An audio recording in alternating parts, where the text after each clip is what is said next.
Okay, so I'm coming up with all sorts of names. Red Heart High, because remember her name is Ruby Corazon, which is like Ruby Heart. And God, my nose is itchy. Sorry,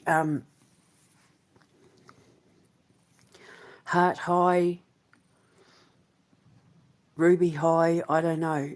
I don't know it. It doesn't sound supernatural. That, but I mean that kind of could be the deception, because it's basically talking about her high school years. Now, the thing is, she's going to know by the time she starts high school who she is, what she can do. She's already mastered her ability to time jump and investigate the bounties in that, like, because by the time she joins the MSPD, the Ministry of Souls Police Department, she's in the cold case division, the unsolved murders division. By the time she becomes a detective, she works on cold cases. She goes back in time to solve unsolved murders, right? Just like I do in real life. So by the time she's a detective, she's the master of her skills. But her high school years aren't sort of really about teaching her how to time jump in there. It's teaching her how to camouflage herself and integrate herself in normal society, because she's a mutant. And as you know from X-Men and all that, they have a really hard time fitting into society because they're persecuted by the normies, as you well know from my story. So you're born knowing who you are. When you're a mutant, you know who you are, you know your bloodline, you know what your skills are and that sort of thing, but you don't necessarily come into them until it's time for you to take your position in the world. And in order to do that, you have to go through an ascension. So what I'm thinking is, you know that 21 Jump Street kind of thing where they're all in their 20s, but they go to high school and they act, they're sort of undercover. She's kind of like that. She's undercover. So the actress in real life might be about 18 or 19, but she's going to have to look young enough to pass off being like 15, 16, because they're sort of between 13 and 17 are the most crucial points of a child's life when it comes to learning how to master the supernatural world they're around. That's when they're starting to get into, Ouija boards and seances and messing around with the paranormal and that. So this is when she comes into it. And what I'm thinking is she's basically put on assignment. So I'm thinking the series will start with her being with maybe like an aunt and uncle. She lives with the aunt and uncle, and she'll just tell the story that her parents are away with work. They work away, and so she lives with her aunt and uncle because they want her to have like a normal childhood, right? So there's nothing unusual there. That happens a lot, but she knows who she is. Her aunt and uncle know who she is. They all work for the Ministry of Souls. They all work for the ministry. And I'm sitting here thinking, I can see these scenes playing in my head where she's like walking into the high school and she's seen these kids sitting there talking, and one of them is a demon in disguise. And the demons know who she is, but they also know the rule of universal law, and that's you can't collect a bounty if a bounty hasn't been placed on their head. So, like, as with me, I know that there are people's demons festering inside of them, but I'm not allowed to act under the universal rule of law. I can't collect a soul if there's no bounty on them, because God or Satan are the ones who place the bounty. And when the bounty is placed, it's like under universal law, you have to collect that soul. So there's going to be a lot of episodes in it where, She might be working on something where the cops are involved and the cop has a demon face, and she knows that that cop is a demon in disguise as a human. And I'm not, obviously demons aren't real, like, you know, in real life demons aren't real, and this will be explained in the TV show. Demons are your unhealed darkest selves. They're your sins in hiding. They're the things you do behind closed doors, or the persona that you have, the mask that you wear in public that no one knows about, that if they found out about, they'd be scared of you. They wouldn't want to associate with you.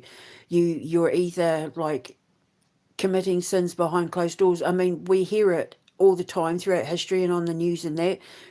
Cops who go around being serial killers. Remember there's that police officer in the 80s or 90s that was stopping young women in the cars, you know, flashing his badge and that, and then taking them off to the side of the road and killing them, and, you know, all that sort of thing. So these things do happen. Teachers who are predators, all day, every day, people who have like addictions that they're hiding and fetishes that they're hiding, and that these all come out as demons. Well, she sees the demons, but if they don't have a bounty on their head, and this is where her pheromone comes in, if they don't have a bounty on her head as much and all as what she wants to go after them, if there's no bounty, she's breaking the law, because she can only go after the bounty that God or Satan put on their head, right?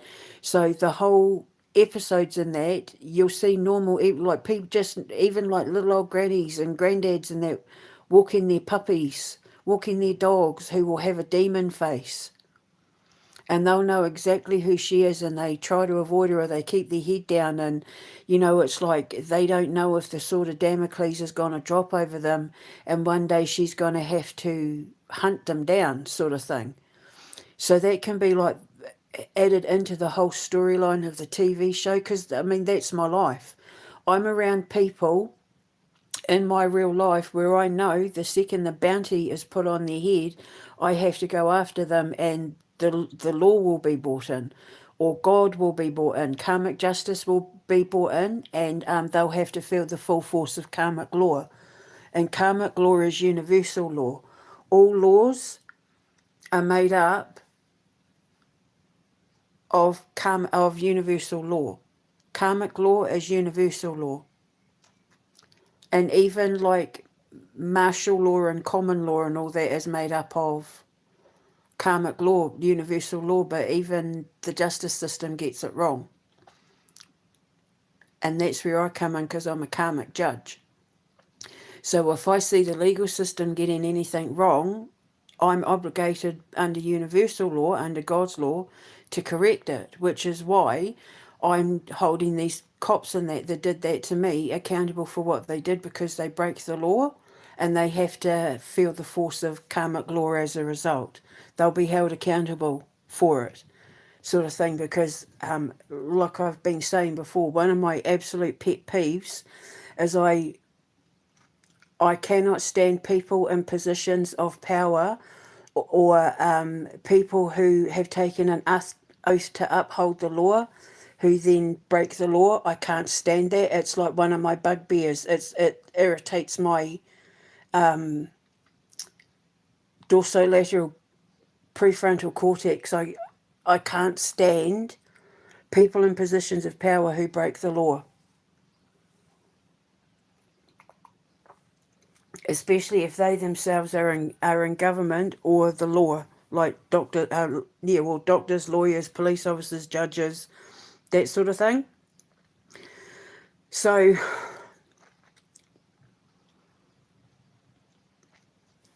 I don't know what to call it yet. I want to give it some sort of like cool name that gives off the impression that you are dealing with something supernatural, but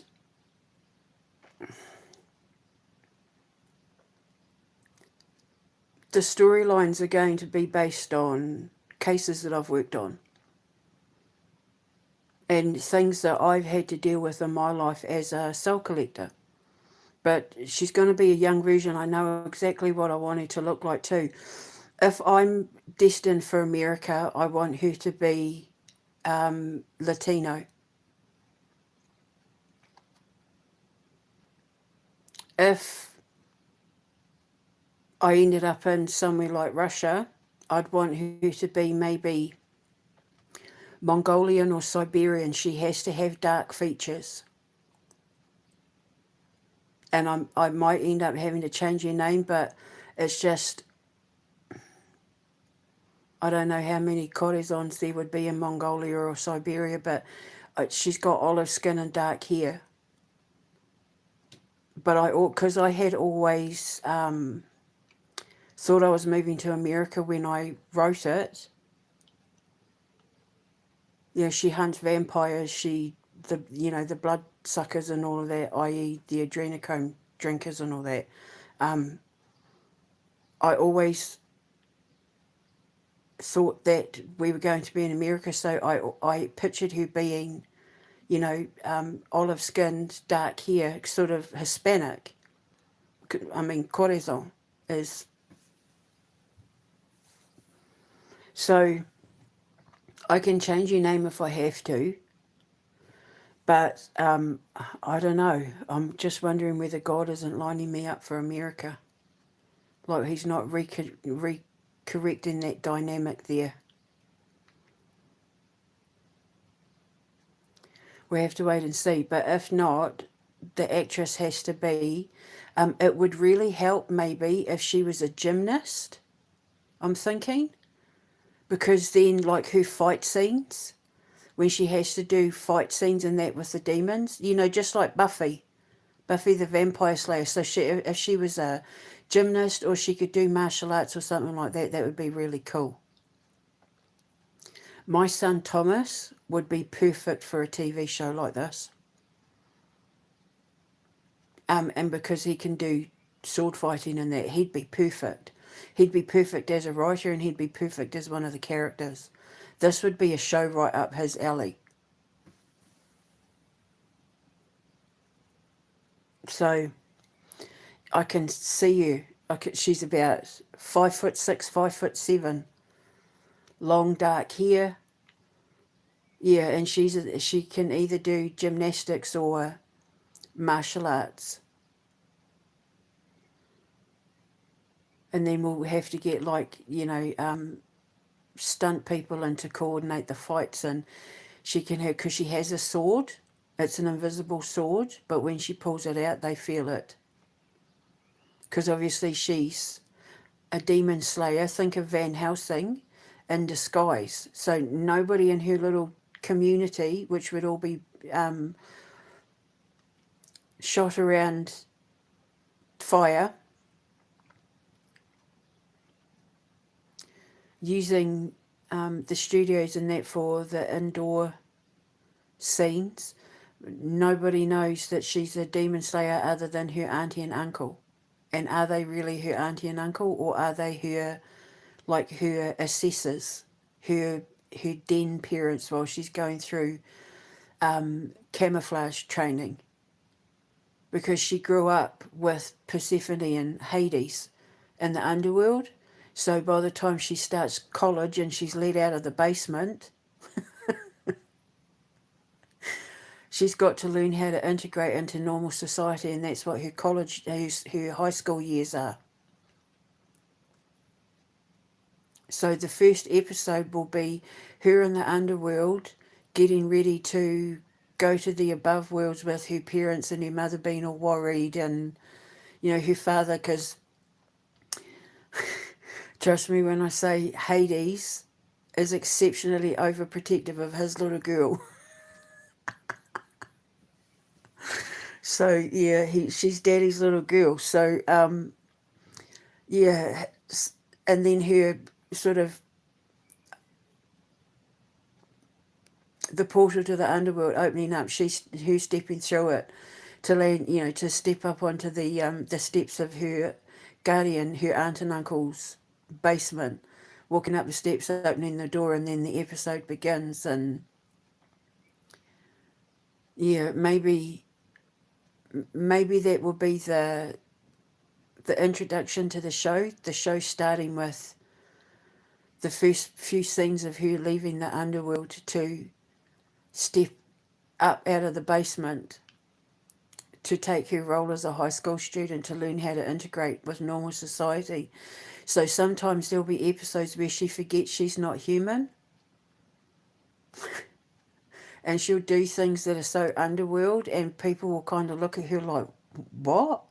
But then I just love the idea of her being like in the grocery store and looking up and seeing someone walking past with a demon face and then them pulling their hood down and because they know if she comes over to talk to me, I'm screwed. Like that means I've got a bounty on my head. So it's almost like the demons when they know she's around, they don't know whether their time is up or not, sort of thing.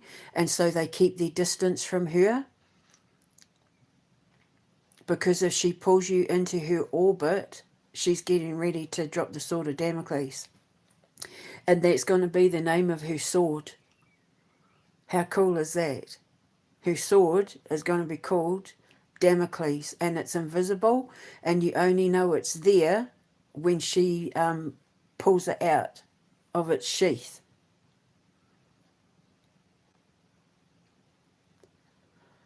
So we'll have to design a sword, which is really cool because I'll have a blacksmith shop anyway. But so how cool is that? Her sword will be called Damocles. I love it. Yeah, so she's going to have to learn how to do sword fighting too.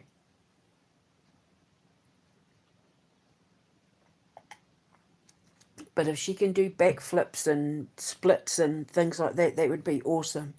So whoever plays her, so like I said, she's in for one hell of a role, pun intended. She's going to have to be quite nimble and agile because she's going to have to like run and jump over things, and we're going to have a good like stunt coordinator. And when her sword strikes, they turn to ash.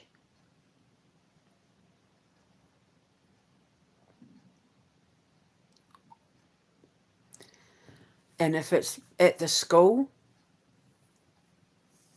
because obviously she can't just go striking people down at school, she has to hunt them. So then there'll just be these stories of, you know, where did the teacher go? This is the substitute teacher, where'd the teacher go? They had a car accident, or, you know, because then the Ministry of Souls step in, and this is why it'd be good to bring Draco TC and the Wolfman in every now and then, because sometimes the Ministry of Souls Police Department will have to step in and cover up the crime scene, so to speak. So it's like, oh my god, how exciting, because the Soul Collector is one of my comic books, the Quantum Menace and the Soul Collector, the, you know, from my comic book program. So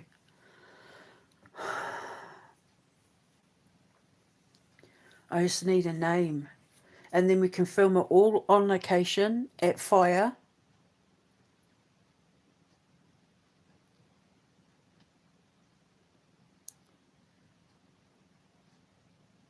I can see it in my head. Because the Ghost Whisperer was filmed on location at like it wasn't a huge studio lot. So yeah, I can see it. How exciting.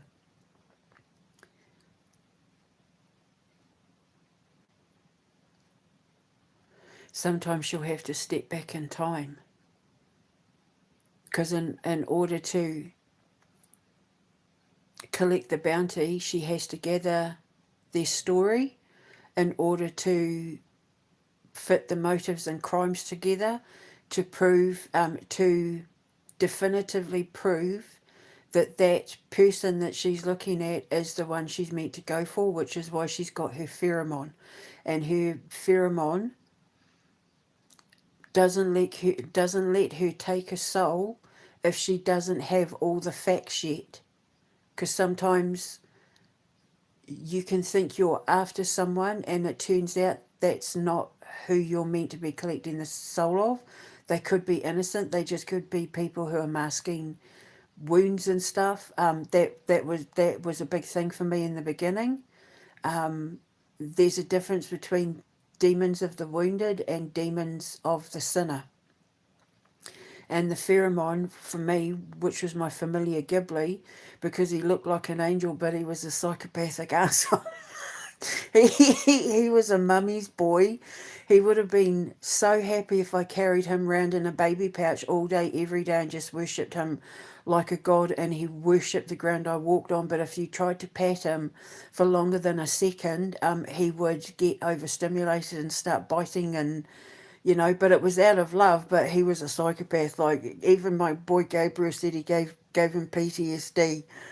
But he was the most loving, loyal cat. But if he got overstimulated, he turned into a demon. So I used to say he was half angel, half demon. And so my pheromone is based on my familiar Ghibli, the one that my ex murdered. So he kept me on the straight and narrow, and that's why they removed him from my life, because but by doing so, they made him my general totem. He sits on the head of, like how Gold Dragon is my highest totem, Ghibli is the general. I call him the general now. He's like no totem sits above him, because he sacrificed himself for his queen. He took what was meant for me, and he sacrificed himself. So he's been awarded like the highest position in my totem pole. And my totem pole is huge. I've got thousands of animals and plants in there on my totem tree. So and Ghibli sits at the top. So anything you see, any items you see, or any products or anything you see with Brahina as the gold dragon, she's like the fire-breathing dragon. She's like a fire dragon, but she's got like a gold chest. Her armor is made of gold. You'll see like a little black cat with a white bib sitting on top of her head. So even building my safe house for the kids, that I'm hoping I can build it to look like a dragon, you'll see Ghibli, the little black cat, sitting on top of the roof, on top of her head, because he's basically like, how do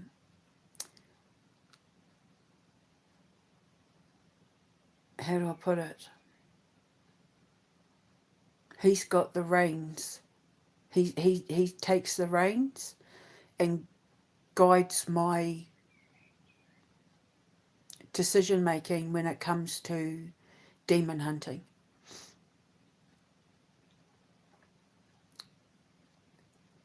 And one thing I can tell you is that he hated Rocio. She hadn't even been in my house 5 minutes, and he vomited on her fat ass. When she came to sit on my, I brought her into the room, she was going to be sleeping, and she sat down, put her bags down, and he walked up and vomited on her, and then he wouldn't go anywhere near her. And I was on the phone to Martin when it happened too, and he was cracking up, and he goes, well, that tells you everything you need to know about her right there. And then, of course, was it the next day? Because she was only here for like 2 nights. That's when she tried to kiss my boy. And he wouldn't go near Chris either. He'd sometimes sleep on his bed and that, I think, but he stuck to me and Gabriel and slept on Thomas's bed and that all the time, especially when he was dying, but he wouldn't go near Chris. And I didn't see it. So he took his role as my familiar very seriously, so of course he's my pheromone, fairy demon. So he's going to be half fairy, half demon. He's going to have like white wings and a little halo and everything, but he's going to have the body of like a little black and red or black and white demon. So, yeah, so he's going to be in the show as well. I'm not sure how we're going to do it. He's probably going to, that'll probably be where the graphics come in, I guess. I don't know. I'm not sure, or whether he could be like Salem from Sabrina the Teenage Witch and be like some sort of puppet.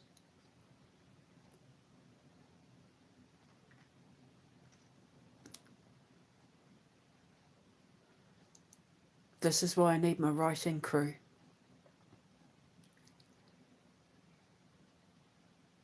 And we'll get some of the kids that want to be writers. See, like I said, my son Thomas, kids like my son Thomas would be perfect to be writers on a show like this. This would be right up his alley. Kids like him, this sort of stuff would be right up their alley, because they get to write about the dark stuff. And I just think that if I've got the Amber Wilkinson School of, or Amber School of Alchemy, the School of Alchemy built and it's all there ready to go, which is going to be my haunted house, that could be her house. We could film all the like indoor house scenes with her auntie and uncle in the house.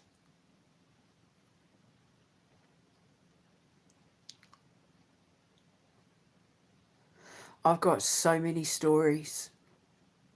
I can remember when we were living in Fife and St Andrews.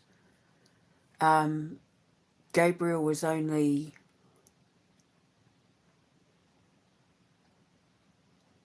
8 months old, 6, 8 months old. Thomas was only a toddler. I've already told you the story about the policeman that told Thomas to push Gabriel down the stairs and that he was to tell everyone that I did it. And when he put Gabriel's sock in the fire, and the policeman told Thomas to tell everyone that I did it. And then Thomas was only about 2. And then it was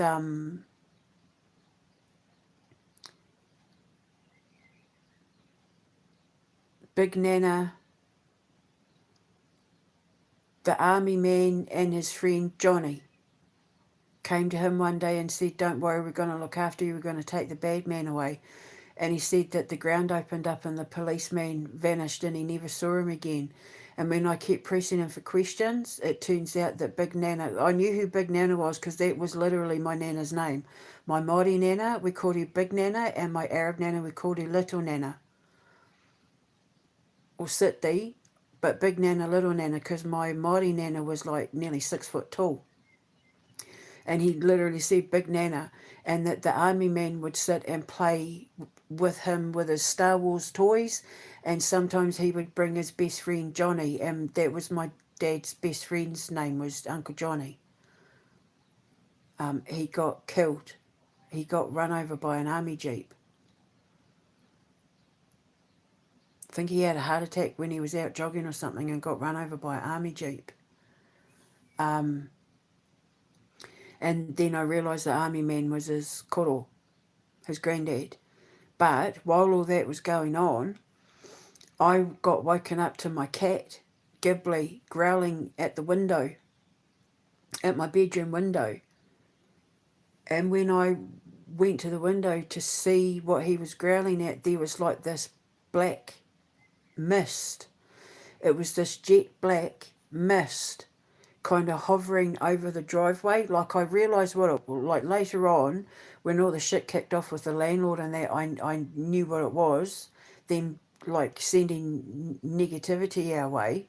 But Ghibli picked up on it first, but it was like, it was a real menacing jet black fog that was kind of hovering up our driveway at the gates. And I had to jump into action and do what I had to do and that sort of thing. But I've got so many stories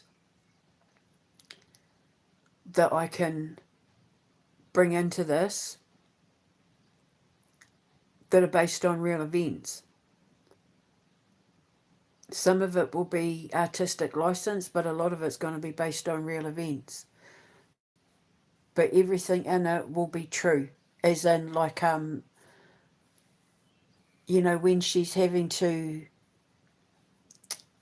give her reports to her auntie and uncle at the end of the day or at the end of a mission, she has to talk about what she learned, what she discovered, the why, what, wherefore, and how sort of thing, because she has to report back, because she's technically on assignment, but she's also learning on the job, so to speak. So,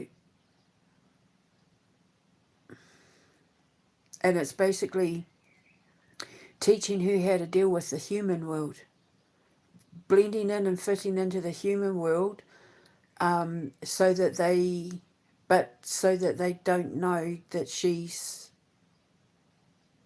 a demon hunter.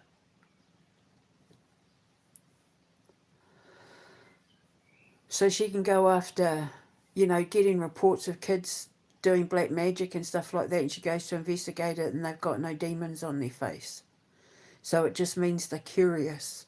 So she just walks past, or she, doesn't have to investigate the assignment. She just finds a way to educate them so that they don't mess up. And then have episodes where she finds out that kids have done something with a Ouija board and they have opened up a portal to the demons that have been triggered inside their psychological mind, and she's got to fight them, or she's got to save them. Because that's the whole fairy demon thing as well. You either fight the demons or you save people from the demons, whether theirs or somebody else's.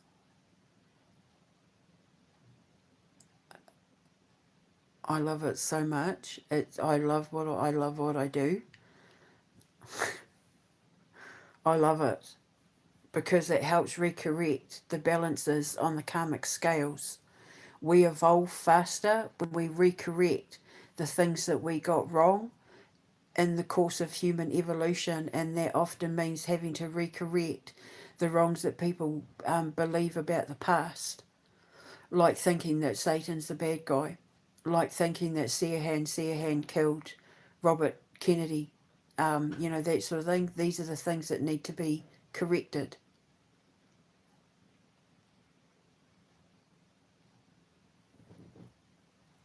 It lightens the load of humanity, sort of thing. And yeah, so I need, I guess the name of the show's going to depend on where I'm living when I make it. If I end up living in America, then her name will be Ruby Corazon. Her name will be Ruby, but her last name might change. It just depends on where I film it. But how exciting. I need to come up with a name. I can't have it like Supernatural High or Ministry of Souls High, because that gives the impression that everybody else is supernatural too, and it's not. So that's why I was thinking it'd be called like The Soul Collector, The High School Years, but it's a long name for a TV show. And the Soul Collector series is our radio our radio stories. So I'm thinking avoid the name Soul Collector.